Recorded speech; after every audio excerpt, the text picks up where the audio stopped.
البته به شما دارم به شما امیران امروز چهارشنبه است. اجازه که ابتدا ساکن بپردازیم به برنامه امروز. آقای امیر شوراتی برنامه رو ایجاد میکنه، ممنونم.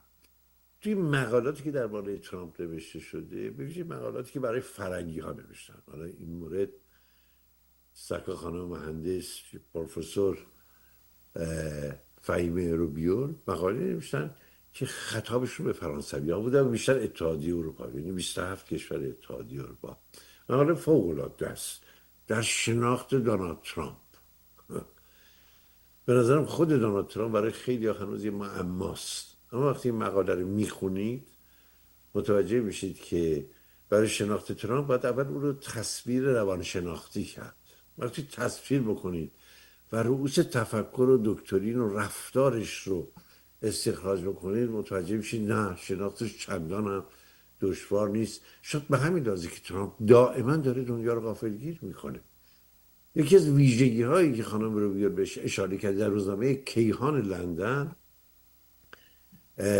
اینه که دونالد ترامپ تاکید میکنه بهتر آدمی رو دست کم بگیرن تا به آدم پربها بدن. شاید اشیاء این کلید معمای بسته دونالد ترامپ باشه.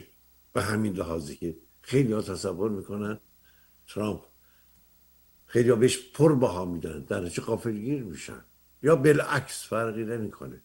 یا وقتی در مورد چین صحبت میکنه به نظرم حرف خیلی اساسی است. سخن ترامپ اینه که چین میلیاردها دلار خرج میکنه دنیا رو فتح کنه. ما میلیاردها دلار داریم هزینه میکنیم، یعنی ما آمریکایی‌ها برای دنیا رو حفاظت بکنیم. این تفاوت ماست با چینی ها. یا موارد دیگری که به نظرم باز قضیه رو تو حد زیادی حل میکنه. همه فراموش نمیکنیم که دونالد ترامپ دائما روی 51مین ایالت آمریکا مانور میداد، یعنی کانادا بشه ایالت 51م، بعد رها کرد. یا ایسلند که اینجا رو ما باید بگیریم به خاطر اینکه بهش احتیاج داریم، این مال ماست، بعد رها کرد.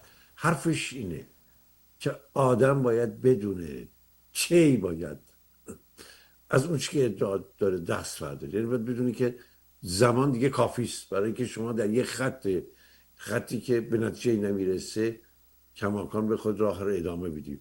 یک جایی باید بس بکنید، برید دنبال یک کار پرثمرتر. کسی برنده است که دقیقا این رؤوس این ماجرا رو درک بکنه. اینه برای جالب بود دیگه. سکا خانم فهیمه روبیور که خانم نازنین انصاری ایشون رو معرفی کردن. نازنین انصاری کیه؟ مدیر نشریه کیهان لندن. هم بیانم دو تا کیهان داریم، که کیهان تهرانه که فقط برای علی خامنه‌ای منتشر میشه، یک خواننده داره به نظر من. چون دیدم امروز تیتری که انتخاب کرده خیلی جالبه، از سیرک شرم و شیخ یاد کرده. تیتر درستش سیرک شرم. در که امروز جدیدترین دشمنان دونالد ترامپ معتقدن اتفاقی که در خاورمیانه افتاده یه اتفاق نادر و فقط هم توسط او خاورمیانه موفق میشد که راه جدید رو پیدا بکنه. حتی نظرات مخالفان دونالد ترامپه. جو بایدن تحسین کننده این سیاسته، آقای بیل کلینتون نخست وزیر ایتالیا و خیلی شخصیت هایی من دیدم که مخالف دونالد ترامپ هم، اما از اتفاقی که در خاورمیانه افتاده حیرت کردن.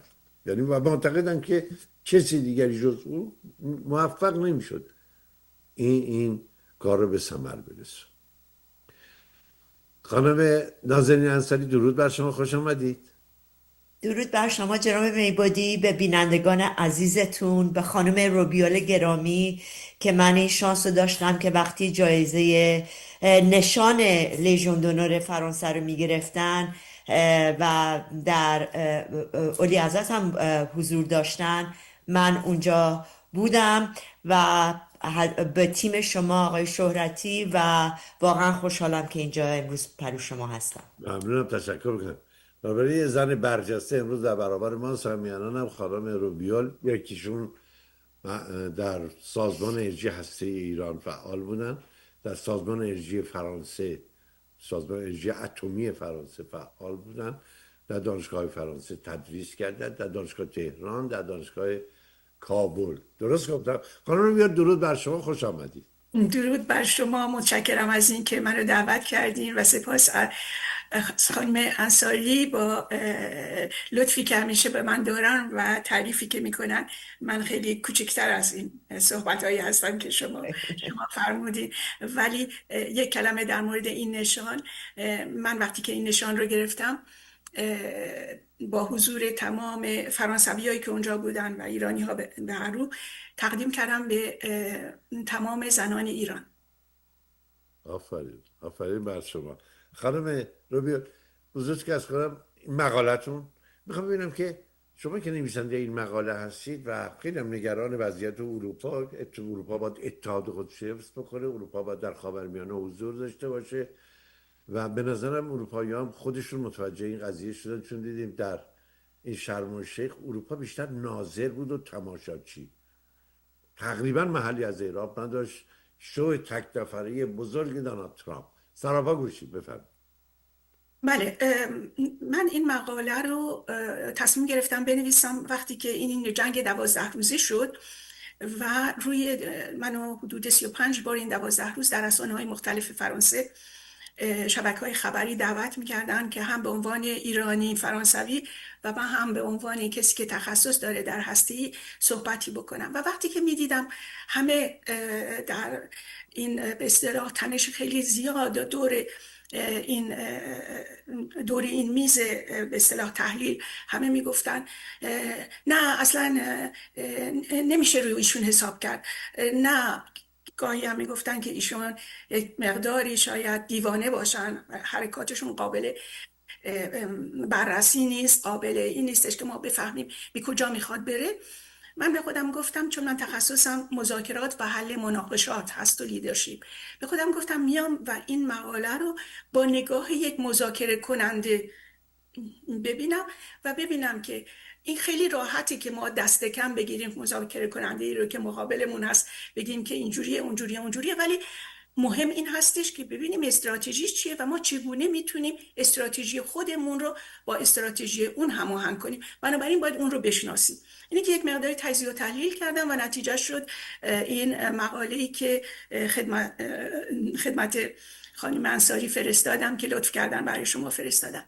امروز اون چیزی رو که ما میتونیم بگیم این هستش که این پیمان صلح همه رو به خصوص اروپایی ها رو غافلگیر کرده. برای اینکه شما در جریان هستین که آقای رئیس جمهور فرانسه آقای مکرون دویدن رفتن در سازمان ملل و تنهایی ادعا کردن که ما دولت کشور فلسطین رو به رسمیت میشناسیم و این با توجه به تمام تظاهراتی بود که برای فلسطینی ها در اروپا و به خصوص در فرانسه انجام میشد. ولی الان که شما نگاه میکنین میبینین این خبری که خیلی خبر خوشی هست، یک دونه تظاهرات در فرانسه، اون چیزی که من میدونم سایر کشورهای اروپا رو نمیدونم، انجام نشده.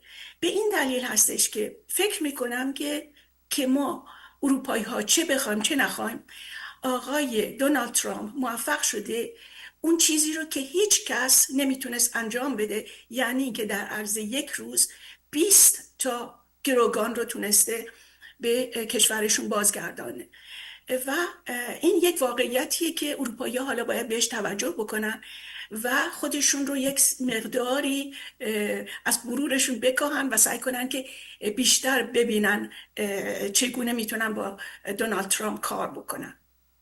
ممنونم، تشکر از توضیحاتی که دادید. خانم انصاری عزیز، سراپا گوشی.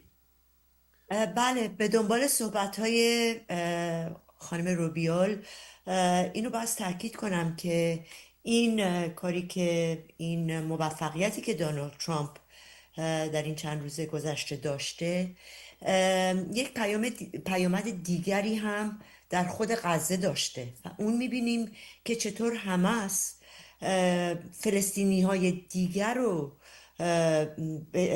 به زیر تیرباران و اعدام و اینا کشونده یک چیزی که در فلسطین اتفاقا برعکس بقیه خاورمیانه میشه راجبش صحبت کرد که اینی که قوم‌های مختلفی نیستن، فامیل‌های مختلفی هستن در فلسطین که هر کدومشون چندین هزار ممکنه عضو داشته باشن و اینا تمام مدت با هم در جنگ و جدال هستند تا حتی حماس، یکی از خواسته های حماس در این مدت، در این قسمت مذاکرات این بود که سلاحهای خودش رو نگه داره، نه سلاحهایی که بتونه علیه اسرائیل استفاده کنه، بلکه سلاحهایی که علیه فلسطینی‌های دیگر استفاده کنه. و در شبکه‌های اجتماعی چند روزه دیدیم که چطور 20 نفر در یک میدان آورده بودن، اعدامشون کردن. ولی اینها به کنار، به نظر من این کاری که دونالد ترامپ تونست انجام بده، پرزیدنت ترامپ، بدون یاری کشورهای منطقه‌ای نبوده، بدون یاری قطر نبوده، ترکیه نبوده و کشورهای دیگر خاورمیانه. و این همکاریه که ماها در پشت صحنه با هم انجام میدادن. من فکر میکنم یکی از بزرگترین ضربه هایی که به جمهوری اسلامی خورد این بود که یک دفعه دید چطور یکی از همپیمانانش، به عنوان مثال قطر، اینطور با اسرائیل و آمریکا همکاری کرده. این پیامدش در ایران چطور بوده؟ در جمهوری اسلامی چطور بوده؟ به حدی همونطوری که خانم پروفسور روبیول اظهار داشتن که اروپایی ها هم به تعجب آورده، انتظارشو نداشتن، در تهران بیشتر انتظارشو نداشتن. به معنی اینی که تا دقیقه آخر بین جناحهای مختلف نظام یا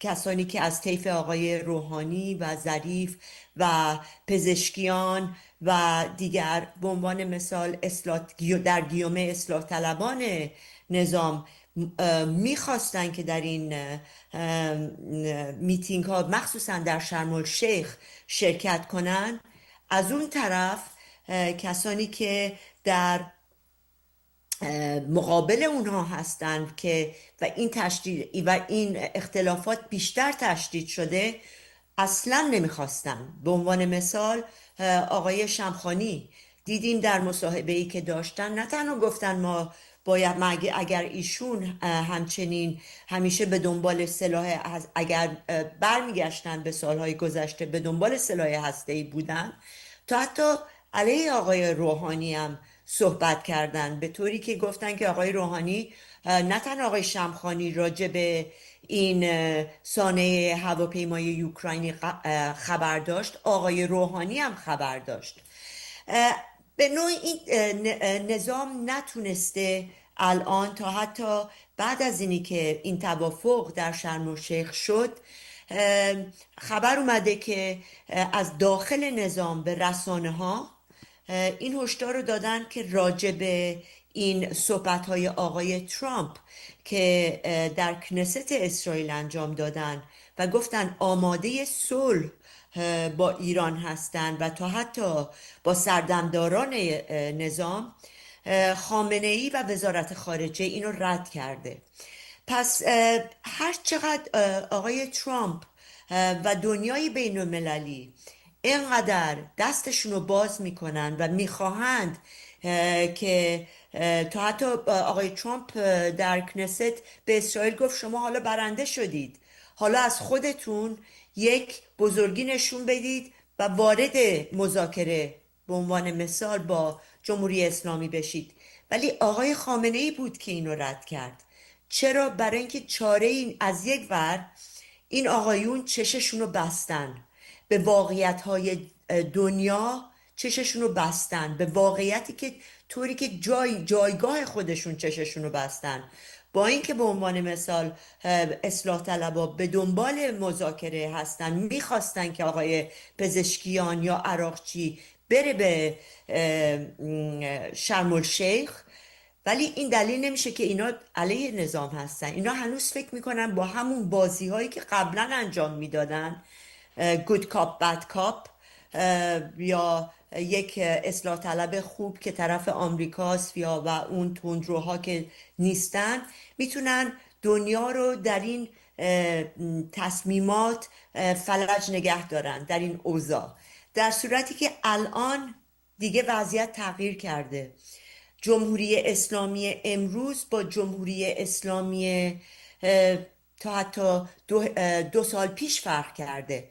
مردم ایران فرق کردند در همین موقعی که این نظام، اتفاقا یکی از نخبه های جمهوری اسلامی که تازه از زندان در اومده بود، در ماه فکر میکنم مرداد ماه ویدیوش هست که داشت صحبت میکرد که ما در جنگ با یخچال باختیم، چون نظام میخواد بیاد بگه که ما ایرانی هستیم، ما برنده هستیم. آقای خامنه ای میگن ما به سر قلعه رسیدیم، ولی در یخچال رو که وا میکنید خالی یخچال ها. مردم ایران تهیدستند. در خود همدان ببینید در هفته گذشته چی شده. دانشجوها علیه دانشجوهای حشدالشعبی در خیابان ها بودند و مجبور شدن یگان ویژه رو بفرستن به همدان. در قزلحصار، جلوی زندان قزلحصار و داخل زندان، زندانیان دست به اعتصاب زدن. به خاطر همین آقای ترامپ سیاستش فعلا نشون داده که همه رو در تعجب نگه داشته، ولی اینم یادمون باشه این اولین صلح غزه نبوده.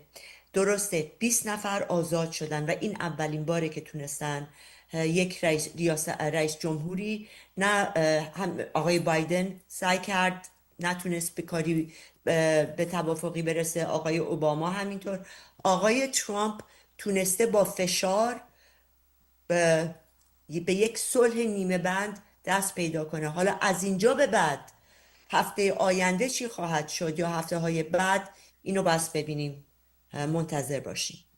ممنونم. ظاهرا مثل که ما دقایقی از برنامه رو دوباره صدا نداشتیم. همیاران نمیدونم به خاطر لابد اینه که در تلویزیون ناظری وجود نداره و این مشکل همیشه وجود داشته. خیلی سریع اجازه بدید که من جبران مافات بکنم، اونم در یه برنامه زنده. در برنامه امروز خانم پروفسور فهیمه روبیول با ما هستن. خانم پروفسور روبیول مهندس در سازمان انرژی هسته‌ای ایران، کارشناس مسائل هسته‌ای هستن. در صنایع هسته‌ای فرانسه در اونجا عضو بودن، کار میکردن. در دانشگاه فرانسه تدریس کردن، همینطور تهران و کابل. برای ما با یه شخصیت کارشناس روبرو هستیم که به تحلیل مسائل منطقه میپردازه. آخرین چیزی که من از ایشون خوندم درباره ویژگی‌های و دکترین دونالد ترامپ بود که خیلی کمک میکنه به این که بفهمیم چرا دونالد ترامپ دائما داره دنیا رو غافلگیر میکنه. مهمترین به نظرم فراز این ترسیم این شخصیت اشاره به یکی از خواسته های دونالد ترامپ که میگه که بهتری که آدم دست کم گرفته بشه تا بهش پربها بدم.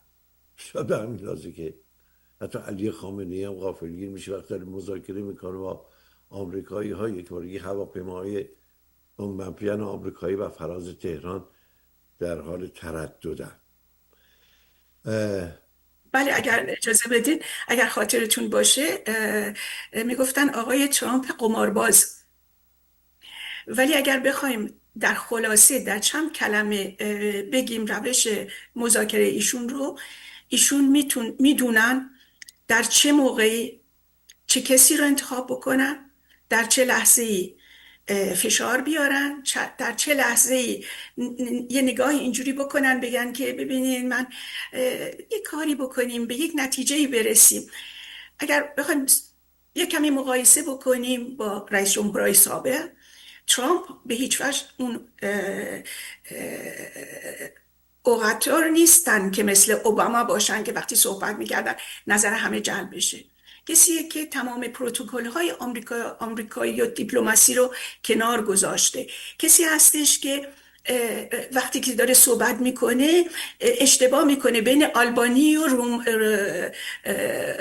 نمیدونم ارمنستان، وقتی میخواد بگه آذربایجان خوب بلد نیستش تکرار کنه، و یه مرتبه میگه جنگ بین مصر و رواندا شده، در حالی که اینها یه مشکل کوچیکی داشتن سر سد اسوان. ما همه اینها رو که کنار بذاریم، اون چیزی رو که باید نگاه کرد نتیجه است. اگر بخوایم یک کلمه در مورد شرایط ترامپ صحبت کنیم و بگیم چرا الان جمهوری اسلامی دیگه هیچ کاری نمیتونه بکنه، برای اینکه شرایطی رو که داره میگه، یعنی اینکه توقف پروژه هسته‌ای، تحویل اورانیوم غنی شده، توقف برنامه‌های موشکی، عدم تهدید و کمک‌های مالی به اونهایی که میگیم شبه نظامیان محور مقاومت، برچیده شدن سپاه پاسداران، گرویدن و از همه بدتر به پیمان ابراهیم. ببینید وقتی که یه همچین شرایط خیلی مهمی رو میذارم، اصلا این شرایط با موجودیت جمهوری اسلامی میسر نیست. این هستش که خامنه‌ای نمیتونه یک همچین شرایطی رو قبول بکنه، برای اینکه اضمحلال حکومتش هستش. خانم روبیر، به من بفرمایید که واقعا الان وضعیت صنایع هسته‌ای برنامه هسته‌ای جمهوری اسلامی از چه قراره؟ بله، ببینید اینها اومدن از اون اول گفتن که ما انرژی هسته‌ای رو برای کارهای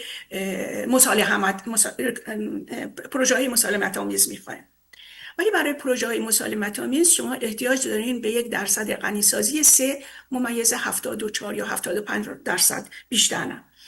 الان اینها رسیدن به 60%. اون موقعی که حمله شده، آیا اون به اصطلاح مقدار و میزانی که گفته شده 60% دقیقا آخرین خبریه که ایو داشته یا نه، اون رو نمیدونیم. شما نمیتونید با وجود تمام این سانتریفوژ های آخرین به اصطلاح مدل، شما میتونید خیلی سریع برسن به 90% و با 400 کیلوگرم و یک مقداری بیشتر، نمیدونم 404 کیلوگرمه یا 440 کیلوگرمه، اینها میتونن حداقل 10 تا بمب بسازن. این شرایط قبل از حمله بوده. حالا که حمله شده، تنها کسی که میدونه آیا اینها همه رو توی فردو گذاشته بودن، من فکر نمی کنم، یا اینکه جاهای دیگه بردن، اسرائیلی ها هست که دقیقا میدونن که این اورانیوم غنی شده دقیقا کجا هستش.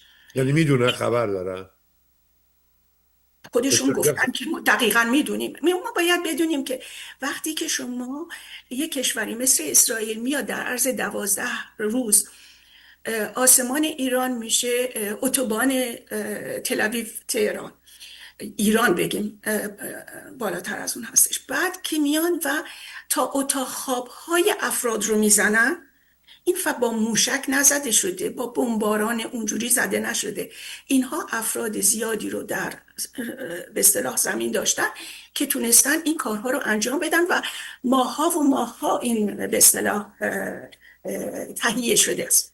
به این دلیل هستش که تصور من این هست و در یکی از برنامه ها میگفتم بهترین راه برای ایران این بود که بذارن اسرائیل کار رو تمام بکنه، به قول شانسلیه آلمان، برای اینکه خودش در چند تا توییت من از آقای نتانیاهو دیدم که میگفت ما با افرادی که داریم میتونیم حالا دیگه بریم درها رو باز کنیم.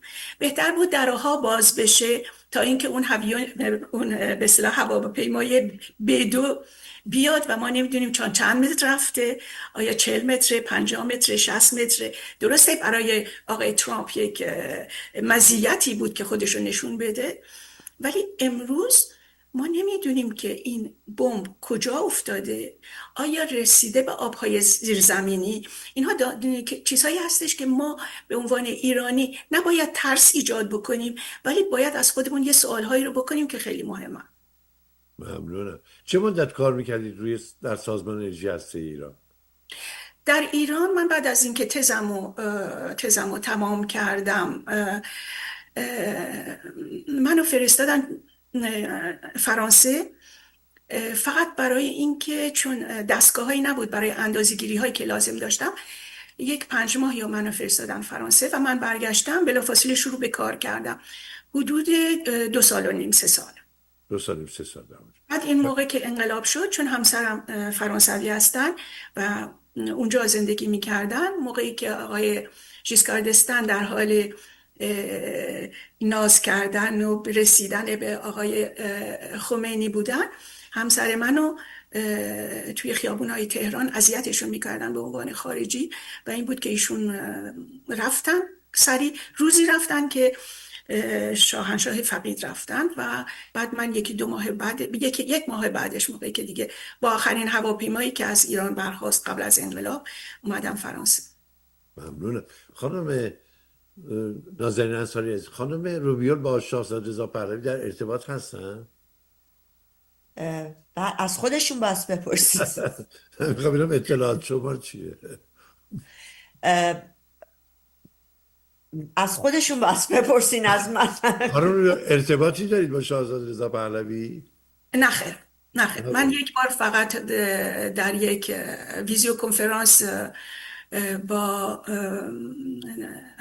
همکار شماره 1شون و 2شون که اون دفترچه اصرار رو نوشتن، در ویدیو کنفرانسی 40-50 نفر بودن و من توضیح دادم که من 3 تخصص دارم. اول روی تخصص هسته‌ایه و من سالها روی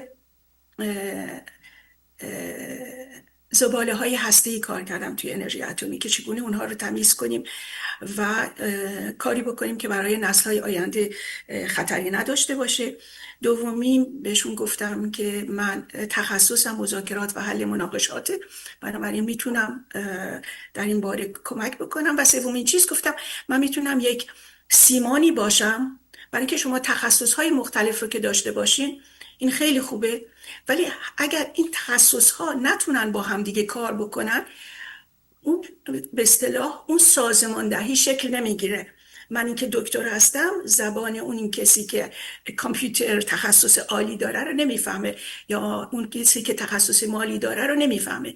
من این تخصص رو هم دارم و در کشورهایی مثل ریپابلیک دموکراتیک آف کنگو یا بورکینافاسو یا رواندا، وقتی یک جنگ داخلی و نسل کشی که شد، من در اون برنامه ها شرکت کردم، اونی که بهش میگیم لیدرشپ بیلدینگ، که افرادی رو که با هم نمی ساختن و همدیگر رو، خانواده های همدیگر رو از بین بردن، چگونه ما میتونیم یک تکنیک هایی رو بهشون یاد بدیم، بگیم فراتر از احساساتتون و دشمنیاتون این کشور باید ساخته بشه. بله، جالب. خانم انصاری، چون برنامه قسمت اولش قطع بوده، خودتون راجع به خانم روبیول اطلاعاتی که دارید بدید یه بار دیگه. بله.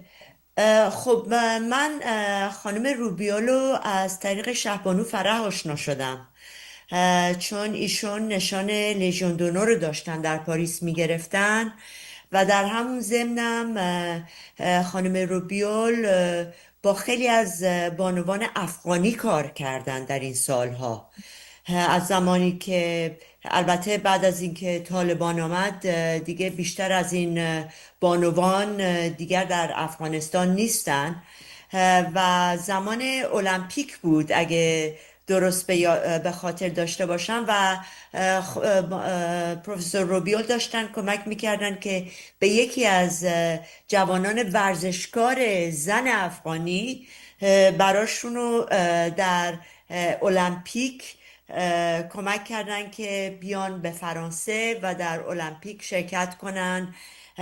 و بعد در وقتی که برنامه‌ای بود در فرانسه که ایشون نشان لژیون دونور رو گرفتن، که یکی از، حالا از خودشون میتونین بپرسین اهمیت، البته هممون میدونیم که نشان لژیون دونور چه اهمیت داره، ولی تا حتی نشانی که ایشون گرفتن یکی از بالاترین درجه های نشان لژیون دونور بود.